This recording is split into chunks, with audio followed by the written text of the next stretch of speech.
ఈరోజు ఇక్కడ విద్యార్థి సంఘాలు యువజన సంఘాల ఆధ్వర్యంలో ఈరోజు ఈడ నిరసన వ్యక్తం చేయడం జరిగింది.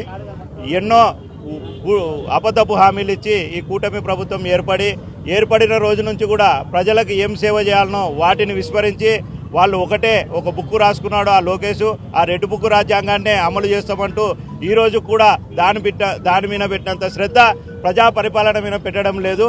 ఇప్పటికైనా 2 సంవత్సరాల కాలం కలిసి వస్తుంది.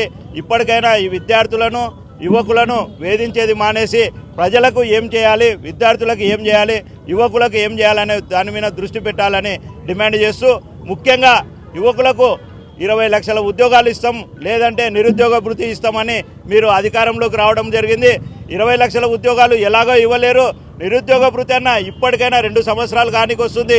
ఇప్పటి నుంచైనా నిరుద్యోగ భృతి ఖచ్చితంగా ఇవ్వాలని వైఎస్ఆర్ కాంగ్రెస్ పార్టీ యువజన విభాగం తరఫున డిమాండ్ చేస్తూ, అలాగే విద్యార్థుల ఫీజులు కూడా బకాయిలు కూడా ఖచ్చితంగా చెల్లించాలి. అతి త్వరలోనే వాళ్ళ ఫీజులు బకాయిలు చెల్లించాలి. లేకపోతే ఈ విద్యార్థి సంఘాలు యువజన సంఘాలను అందరినీ కలుపుకొని పెద్ద ఎత్తున ఉద్యమిస్తాలని తెలియజేస్తున్నాం. అలాగే విద్యార్థి యువజన సంఘాలు మీ కూటమి ప్రభుత్వం యొక్క వైఫల్యాలను విమర్శిస్తుంటే మళ్ళా మీరు ఈ రెడ్ బుక్ రాజ్యాంగంలో భాగంగా కేసులు బనాయించడం జరుగుతుంది.